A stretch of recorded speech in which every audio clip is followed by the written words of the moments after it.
Hello, I am King of Random, however you want to call me. This is our pilot test. This is a world that I've played on a little bit, and got some stuff worked on. I want to go ahead and just go to sleep so we can establish a little bit of a tour, a walkthrough, so you can see my build style and what I like to do, what I find fun. Ignore my wife. Alright, so welcome to my world. We've got a lot going on. If I can get up and over. There we go, perfect. It's been a while since I've been on here. I've been playing more of a modded Minecraft server, but the server's down. That's going to be a regularly occurring theme. So, this is what my little dude looks like. Really just look like a dwarf. Can do the classic Minecraft YouTuber style. Hey guys, what's up? But let's go ahead and at least take the most important thing. Ooh, that's real broken. Might just have to walk. I'm probably gonna have to walk. Yikes. Actually, how much has it got? Not much. Okay. We will do a walking tour of the house. Really, the top side has nothing to do with anything, but we can go inside. So we'll go in, come down the stairs, and the main emphasis of this base is that we have it all glassed up. So it's basically a chunk has been taken out of the mountain.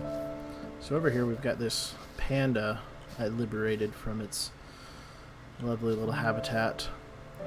He's not very happy with me. I think he's one of those grouchy pandas. But he's living in a nice, lush, jungle-esque area. I have this cool little water pathway. I used to have axolotls, but something happened to them. I had a bunch of tropical fish in here too, but the axolotls, of course, would kill the tropical fish, and that was ruining my vibe. But we come over here, we have our aquarium. The aquarium's pretty cool because we've got a ton of tropical fish built up. They're all over here too. Got a little bit of a sandcastle thing going on. But one of the cool things is the water here travels underneath, so you can see everything down here. And I think that is a very cool addition. And then you can actually go down and swim with the fishes and then get up in the tank. And that's actually how I'd fix a lot of things. Over here you saw my bedroom, of course. I captured, or well, the villager that's in there was actually a zombie villager that I trapped in there. We do have villages nearby. I really didn't want to drag them all the way over here. This is a giant room in the middle. That is a map wall, as well as potion stand. So I've got brewing materials back here, so that we have some cool hidden features. As a really big feature of the fireplace there. Got some nether wart and, of course, a lot of lava. We can go all the way around over here.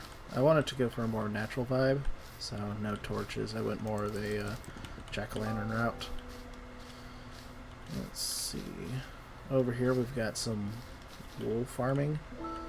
These guys are in kind of bad living conditions anyways, just because grass is slowly making its way back into the enclosure. But anytime that I need wool, I have these guys trapped in here with me. But as you can see, we still maintain the glass borders. This is my little wool cart. It's got some barrels to hold stuff. And it's a nice little cute little showing. We've got a big sea out here, and over there was an ocean monument that we also liberated. Coming around here, this is a continuation of that large room. This just comes out on the other side. Over here we got an enchanting zone. The enchanting zone is one of the more important features so that we can maintain our books. We've got a nice little anvil and smithing area. This section, right underneath my friend's house, and then above mine is a mob spawner. And the way of a sword with sharpness and looting so that we can get some stuff and come over here and have a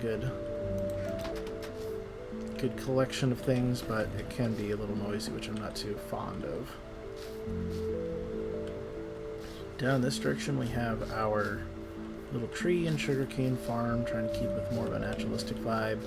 And then this is kind of the end of the glass panorama. And this was where I originally started everything. I wanted to make sure that I had bees and a lot of crops, and this is where I learned that bees and crops do very well together. This is a nice piston door. I've got a little bit of a door chime going on there too. But we can come over here, see the bees. I was originally wanting to build a floating city out here. Then I realized that I'm very bad at doing that, just because that island turned out awful. So in order to start gathering materials, I was just growing trees over here, and this birch tree suddenly sprouted with a beehive attached, and that's where I really got involved in beehives. So I made a couple here, and then decided to make a couple more over here, and now I have a lot of bees. And I've completely enclosed this off with leaves so the bees stay inside at all times, and as they come sniff the flowers, they go ahead and pollinate all my crops, and it's very nice. And over here I have more sugar cane. Got some pumpkins, got some melons over there, so I'm pretty well set up here. I've got a mixture between carrots and potatoes and wheat that I rotate between. Coming across here we have the cows, and I used to have sheep over here, but then I moved them inside. This will give you a better look, maybe. Actually, I have a little thing over here. I also have chickens captured. They do not need to be liberated. Don't tell anyone.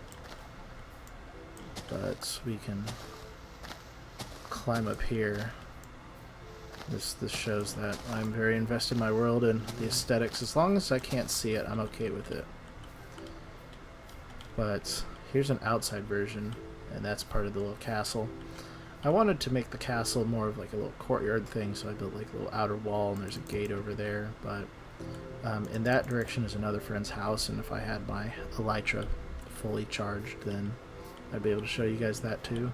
But as you can see, we have a very cool outlay. You can go back inside, past the chunk that I hollowed out there.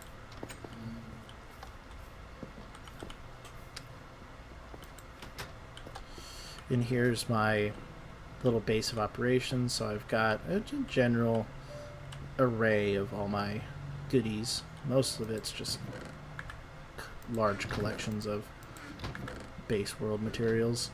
Got a nice ender chest, not really full of anything, but usually carry these shulker boxes with me. I've got full enchanted netherite. I feel like Minecraft gets you to a certain point, and then you just can kind of do whatever. But I always like the aspect of playing survival. All my tools are named, and so that's why they're so nicely displayed. So we have spoon, wappa. So I used to have a whole set of tools, and then I died, and then I had to build new ones. I managed to recover spoon because I don't always carry spoon with me, but wappa, the predecessor, was choppa. This used to be my silk touch pick. I don't know where it went, but we've got some lag. Let me tell you that. That's not named at all. It used to be named, or I wanted to name it.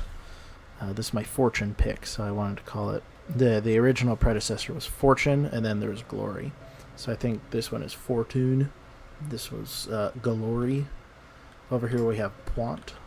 Then I see you. This is a god bow. It's pretty nice. And then we have just an arrow. I didn't want to enchant it. And then we have jet lag 4.7.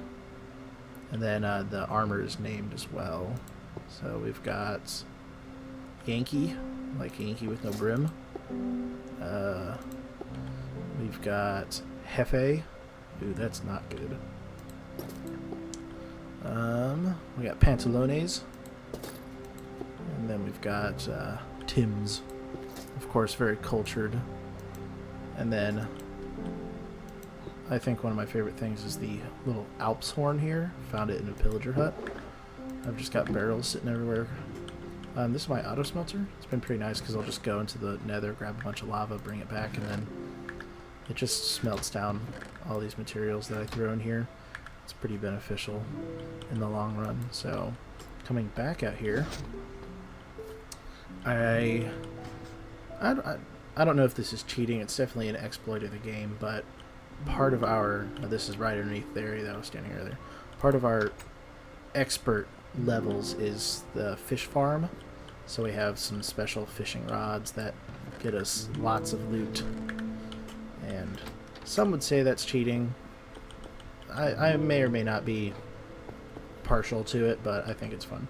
But I hollowed out the entire part of here and filled it with netherrack to give it a very nice spooky vibe. I'm growing some mushrooms down here, and this is how I get in and out of the tree farm. So further coming down, this is where we used to have our enchanting room, but I moved it. There were some sliver ravines, whatever they're called, running through here. Oh, I still need to patch that. That I covered with glass to give it like a cool and inside the mountain vibe.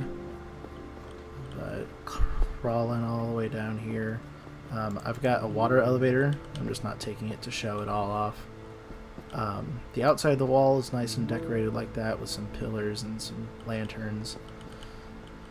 But the inside of here, it's a giant hollowed out cave. I used to have water draping it so that mobs wouldn't come in, but then I created this tiny little town. So we've got some partitioning walls and got some guard towers, and this basically just raises and lowers a little gate. I'm not redstone savvy, but I can kind of figure it out. We have a little well, we've got some horses that we've been breeding to be fast. We've got a little hay loft over here, but it is hayless right now. Let's go ahead and check out the other side. So we'll go back up the water elevator. See, these are pretty nifty. I always like the expressway, even though I spent so much time building that. So let's go through here. So that was back up the front way, but this takes us down to the house. This was kind of like the last thing I built, or one of the last things. It's got multiple levels, really nothing inside of it. It's nothing fancy. This over here is a beacon. So it, or well, not the beacon block, but basically it's a lighthouse. Got a cool keep over there. Then over here we have another water elevator that takes us down.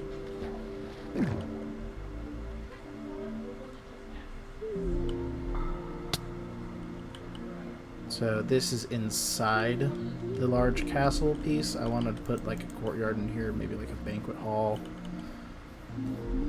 But this takes us down through the church building.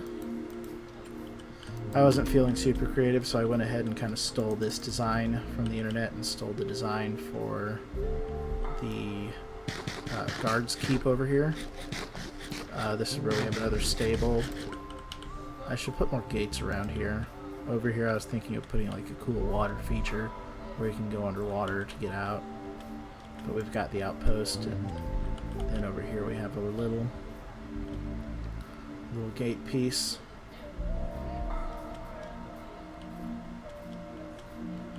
I tried to make the wall something simple to go all the way around to make it look nice. Oh, this is unfortunate. Guess I'll die. Oh, hey, there's a zombie. I don't like this. I don't like this. Alright, we are in trouble.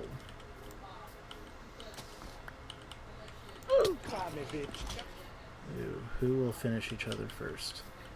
Me or Damn, son, where'd you find this? Alright, so coming in here, we should have a ladder somewhere. Here we go. Go up.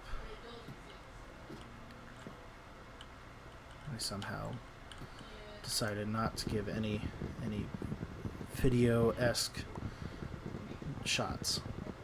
We'll just burrow through this little thing, and then we've got a lantern in our way. Oh well. Actually, let's just do this. Big brain. So that's a cool view of the house. Got a nice palisade wall going around, and this gives a cool vibe. But this is just a really quick and dirty tour of my house, and it's a good pilot. There's a lot of lessons I can learn from just this video, but I just want to get this out there so people can see it and see if I can go anywhere with it. Thank you for watching.